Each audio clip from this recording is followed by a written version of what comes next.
Hello and welcome back to the channel. I am Justice. I am joined by Terramaster, and today is a good day for all of you out there who are big fans of Titan, the most memorable of GX characters. Has had the most fans. The most fans. As we are bringing you the best case scenario for Titan and his Archfiend deck. Yesterday you saw what things are going to look like if today you're going to see what things look like if they actually want to be nice. Yeah.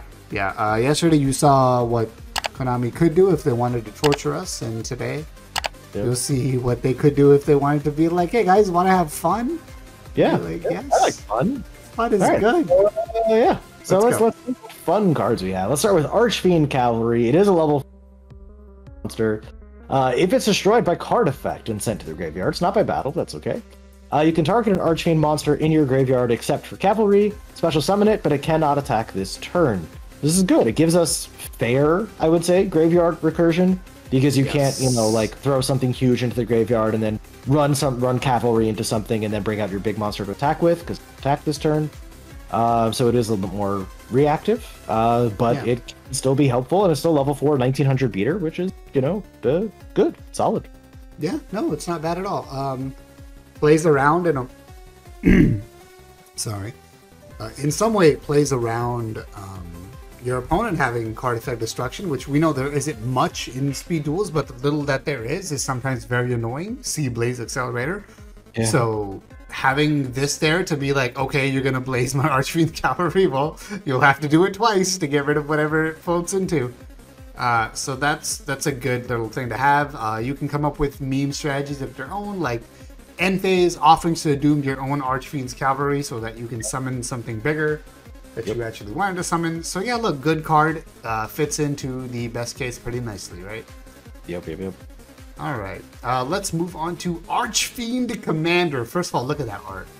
That's just pretty cool art. All right, reminds me of that one Rush Duel archetype that we thought had really cool names. Oh, yeah, like demons. Yes. All right. Anyway, go look that up if you want to see some cool Rush Duel art. All right, if you control an Archfiend card, you can special summon this card from your hand, but it cannot attack this turn. So it's already good because it special summons as long as you just control an Archfiend card. And it's already balanced too because it can't attack the turn you do that. And notice it says Archfiend card, not monster, card. Yeah. This is important because you'll see later there are Archfiend traps and Archfiend spells that are continuous. And not just active spare. Right. Yeah. You can only special summon it once per turn this way, so hard once per turn because it has a name in quotes.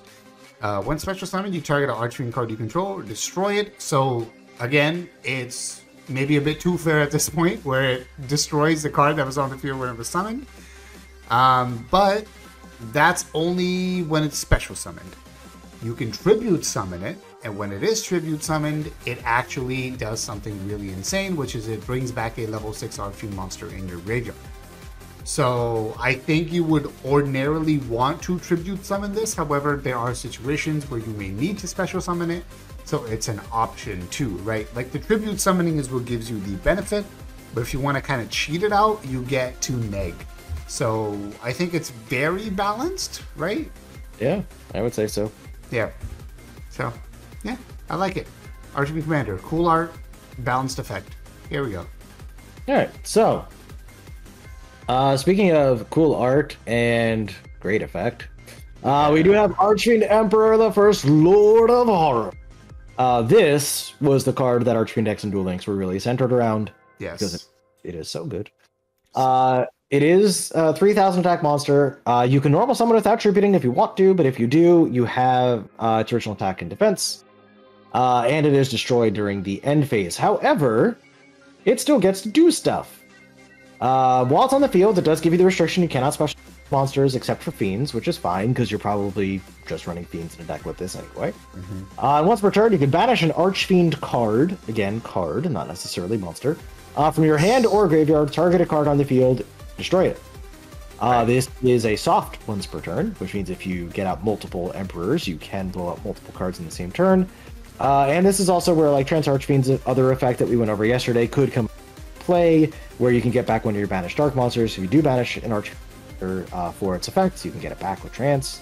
Other ways, you know. So this is cool. Obviously, this card is very, very good.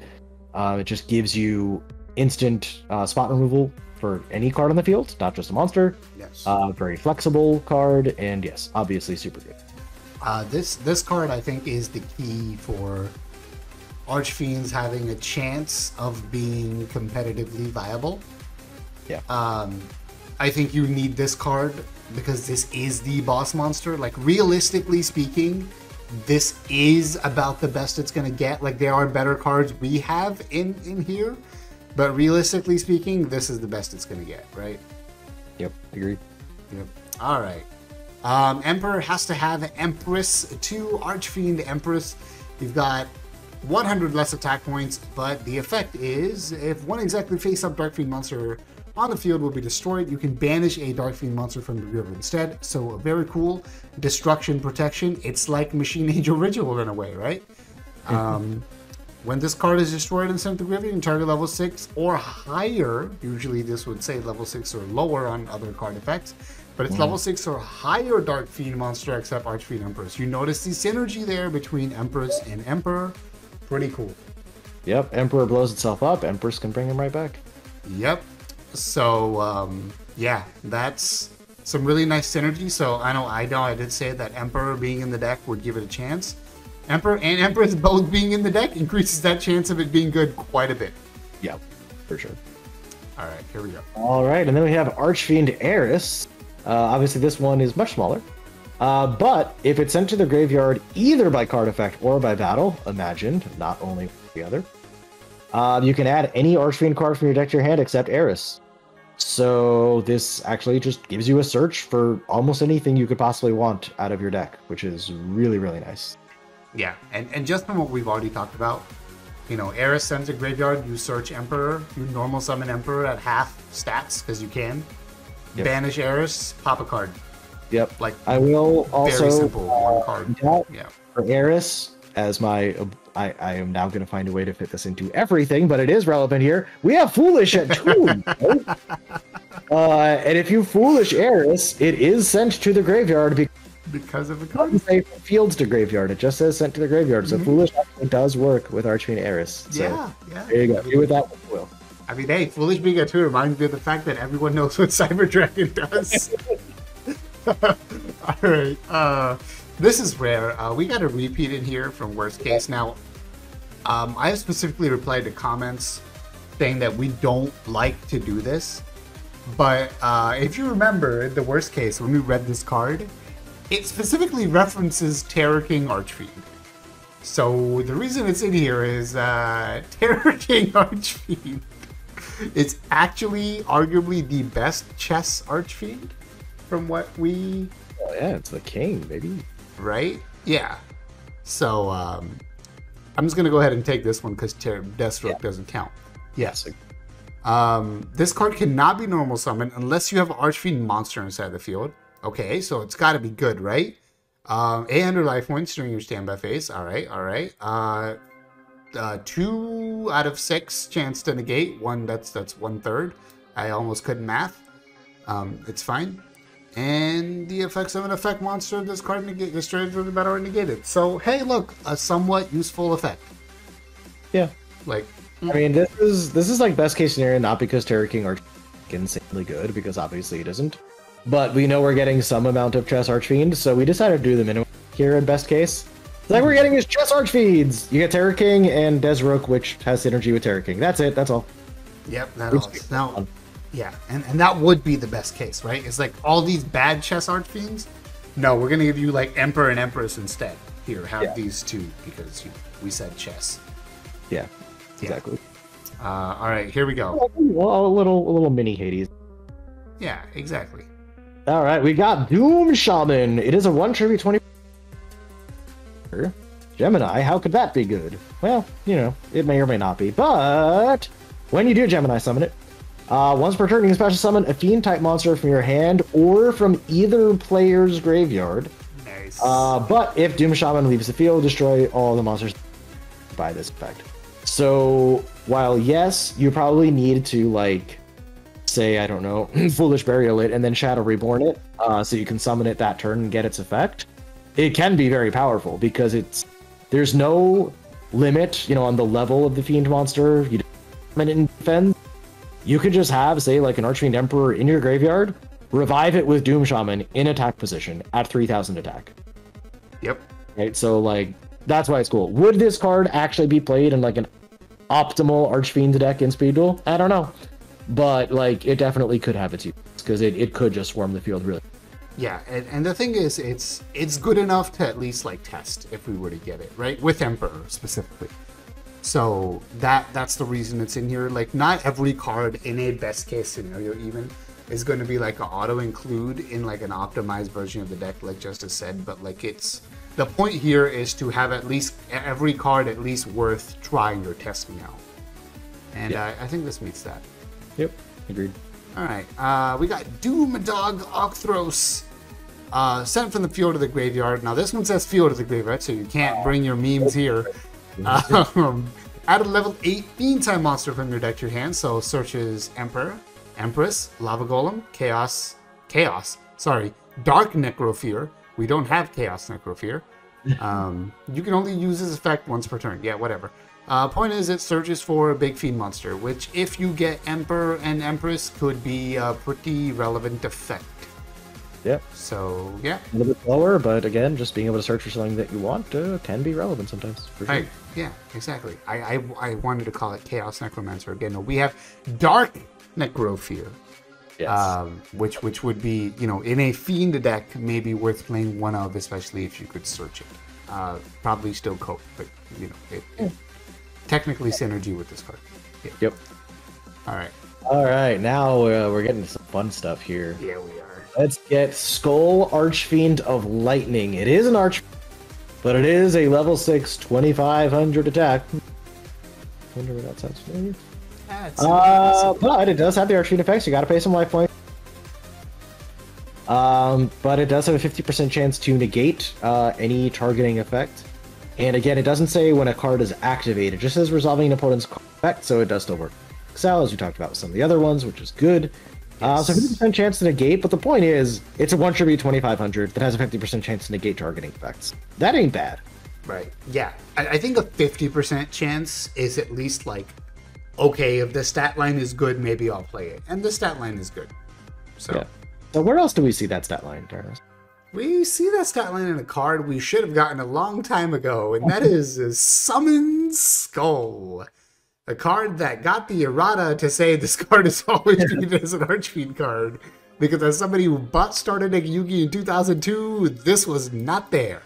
Correct. All right. It has been confirmed. So, a vanilla monster we should have had already that we didn't, and you can't give us a Summon Skull retrain. In fact, 2 Summon Skull retrains that we've already talked about without the Summon Skull itself. So, there he is. This is also, we're including this in best case too, not because we think Summon Skull is going to take over the meta, but just because people Speed Duel for a long time. Yes. Just time to get it. Yeah. Also, Secret Rare Summon Skull would be kind of cool, right? Like. Yeah, like, come on. Yeah. It would be pretty sick. Right? All right. Speaking of retrains. We have Archfiend's Awakening. That's right. We got Ritual Monster. Mm-hmm. It can be Ritual Summoned with Contract with the Abyss, which we'll after this. Yep. Its name becomes Summon Skull on the field. Like, reading. But it is still treated as an Archfiend card. It cannot be destroyed by battle, except by battle with a Ritual Monster. And cannot be destroyed by monster effects, except by ritual monster effects. It can still be placed itself, though, sorry. And if you ritual summoned it and it's sent to the graveyard by an opponent's card, you can special summon a summoned skull from your hand, deck, or graveyard. That's right, we did it. We have the summoned skull synergy. So now when you get the summoned skull in Secret Rare, which we definitely will, you now have a reason to use it because of Archfiend's Awakening. Think of the combo. You tribute Summon Skull to summon your Awakening. Your Awakening gets outed, you just summon your Summon Skull. That's pretty good, right? Hell yeah. All right. The ritual spell is pretty simple, I think. Yeah, it is. This is the ritual. I'll just take it since it goes together. And then you can... Yeah. So Contract with the Abyss is the ritual spell. You can actually use it to ritual summon any dark ritual monster, so it is actually a generic spell. It's just specifically the one that that this ritual monster needs. But yeah, that's it. Just tribute monsters from your hand or field. Total levels exactly equal the level of the ritual monster. You cannot over tribute. That is something to be aware of. It is up to exactly. Right. But it is a generic, can be used for any dark ritual, so you know it's always something that could be relevant in the future as well, not just for this one card. Right. Yeah. It's good to have this card for ritual monsters in general, like Justice in the future, and also for Justice's favorite ritual monster, Relinquished. Yay! You wouldn't use it. You'd have to attribute exactly a level. I'm fine. Sphere Crable isn't real. All right.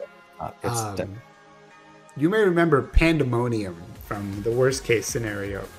All right. We give you better Pandemonium. It's Archfiend Palabyrinth. All fiend monsters you control get founder attack. Look at that. It's already better. I had to read one line of text. It's already better than Pandemonium.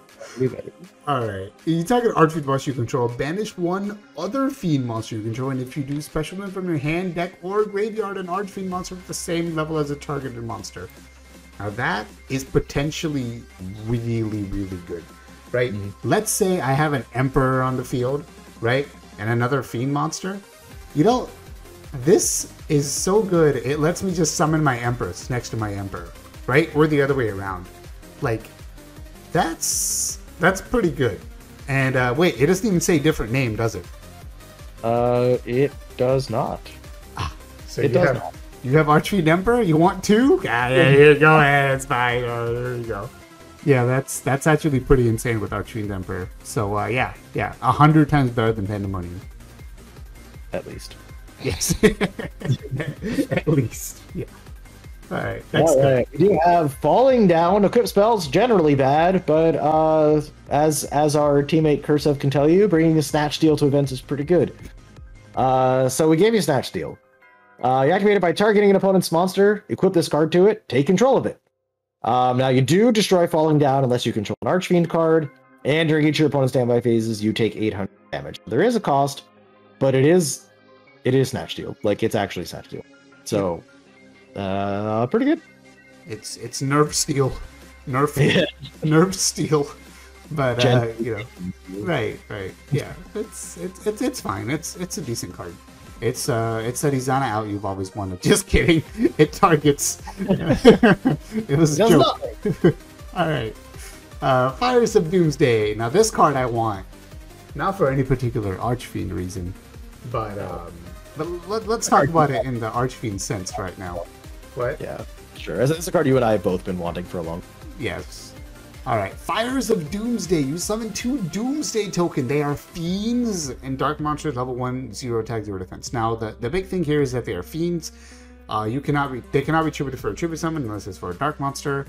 Cannot summon other monsters when you activate this card. However, that is far less important than it is for something like, say, Stray Lambs, because this is a quick play spell, which means opponent's end phase, Fires of Doomsday. You get 2 monsters, and then it's your turn all of a sudden, and oh look, you can summon other monsters.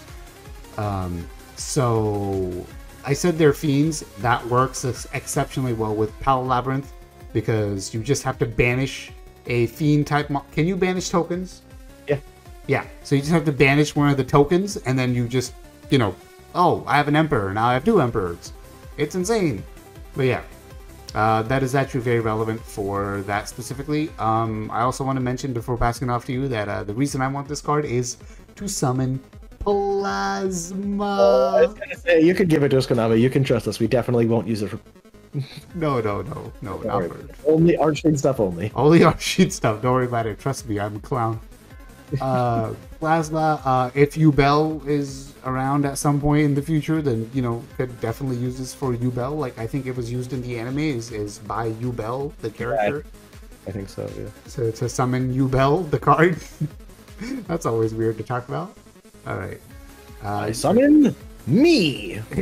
Yes, yeah, exactly. I wonder who her deck master is. All right. Are we ready for the traps? Yeah. Let's go into traps, and we start with Archfiend's Ghastly Glitch. This is one that we found while looking for cards. I don't think either of us knew about this one beforehand. But if you control a fiend type monster, target a card on the field and destroy it. Then you can send a fiend monster from your deck to the graveyard. So yeah, spot removal. Who knew? It does exist. It's spot removal plus Foolish Burial. Foolish Burial's already at 2. Now you're Yeah, telling me I can play. Five. Now you're telling me Foolish Burial's at 5, and 3 of it has spot removal attached to it. It's insane. This card is really good. This card would be great. I would love to get like cards like this that are like really good cards, but also like only specific to like one type of deck would be really nice to have. It's what makes Crystal Raigeki and Crystal Conclave so good, right? And so unique, and yet not broken at the same time, because there's a very limited amount of genericness they can have to them. All right. Archfiend's Roar. For 500 life points, target an Archfiend monster. You give it special summon it. Cannot be targeted. Cannot be tributed. Targeted would be too good. Destroyed during the end phase of this turn. Now this card, I think, no, it wasn't this one, but this card can be used to summon Emperor. Emperor dies in the end phase, so what? You've already summoned a 3,000 attack point monster, destroyed a card, and potentially done 3,000 damage. So do you really care that you created 500 and lost it at the end phase? No, you usually don't. Yeah, no. This is a card like you wouldn't run necessarily 3 of, but like as a 1, maybe 2, probably 1. Having that recursion, and again, does not specify a level. It doesn't have to go into defense, so it can just be used to push a lot of damage. Yep. All right. Now this is a card I was going to say was played in Duel Links. Yeah. Oh, yeah. Well, I think sometimes they used one of Archfiend's Roar, but yes, Call the Archfiend definitely was played in Duel Links. This one does have a level. During level 5 or higher Fiend in your graveyard, you discard a Fiend and then special summon the target monster. But you can do that once per turn, and the monster is not attached to this card, so even if they destroy Call the Archfiend, destroy the monster that it's...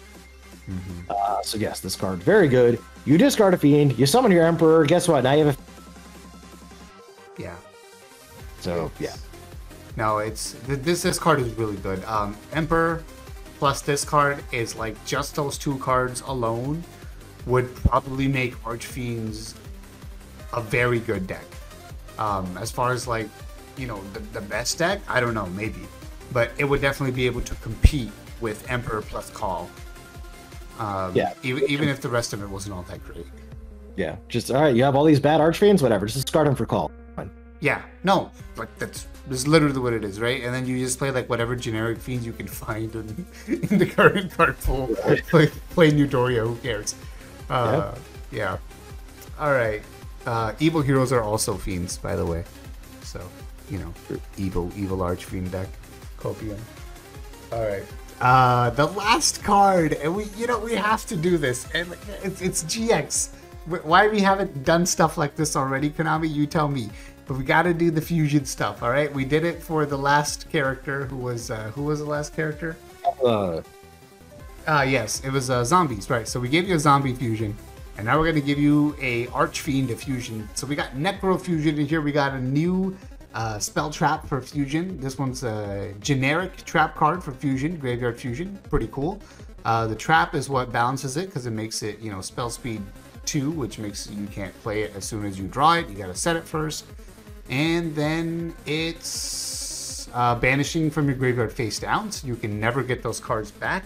You can't interact with those cards, at least as far as we know. Right. And it gives you the restriction of, hey, you can't just be like, battle phase surprise, summon big monster attack. No, you gotta actually just like give your opponent a chance to know that it's coming, or else you can't attack. I think that Cartesian type of card we can definitely, because of those restrictions, so to speak. But what are we gonna fusion summon? Well, the last card we want to talk about today is Archfiend's Manifestation. More Summon Skull stuff. More Summon Skull stuff, literally. This is just Summon Skull deck, actually. Yes. Summon Skull plus a Dark Monster. This card's name becomes Summon Skull, but it's an Archfiend card, just like all Summon Skulls you control gain 3,000 attack beater. Huge. And if this fusion summon card you control is sent to your graveyard by an opponent's card, you can special summon a Summon Skull from your hand to deck or graveyard. So very similar to the, but more stuff that interacts with Summon Skull, but it also gives you an attack boost, which is pretty cool. Yeah. The ability of this card to specifically use Summon Skull as a fusion material and then just straight float into that Summon Skull is really cool. It's not broken because, you know, it's just a vanilla monster that you're floating into. It's just big, 25, you know, it's 3,000 floats into a 25. It's the kind of stuff I think that we need more of in speed duels, where like your aggressive boss monsters like this, like the ritual monster, have a little bit of survivability to them. That's not just, you know, banish ritual spell and negate the destruction, but you know, that is kind of what makes a boss monster like Samurai Julisana so terrifying, right? Like she's got the revenge pop on target, she's got ritual spells in the graveyard to protect her. And this is similar, right? This is a boss monster that will then float into a slightly weaker boss monster, but you're not just outing one card and thinking you're just done with it, because you're not. Yep. You're still got to deal with another one. So I like it. Yep. It's fun. Boss monsters. It's a fun card. Yeah, exactly. Yeah, we need more of that. You know, good fusion monsters is also something that we need more of in duels. I mean, just to show you how much people want good fusion monsters, Dragoon was something that is like only like a good fusion monster just with bad materials, and so many different people tried so hard to make that work that one of them did. It was me.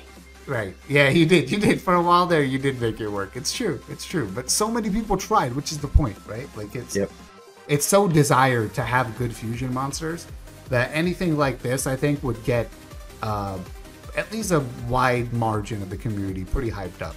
Yeah, I think we would be interested in this for sure. Yeah. So, let's get good fusion monsters. Let's get Archfiend Emperor, because why not? That's what you need. Make them playable. Don't just do chess, Konami, please. Any final thoughts on this? No, I think that about sums it up. Please actually give us good cards, Konami. Is definitely the message here. Yeah. All right. Yep. Nope. That will do it for us for today. So as always, my friend, be good to yourself. Be good to each other. Good luck in all of your games, and we will see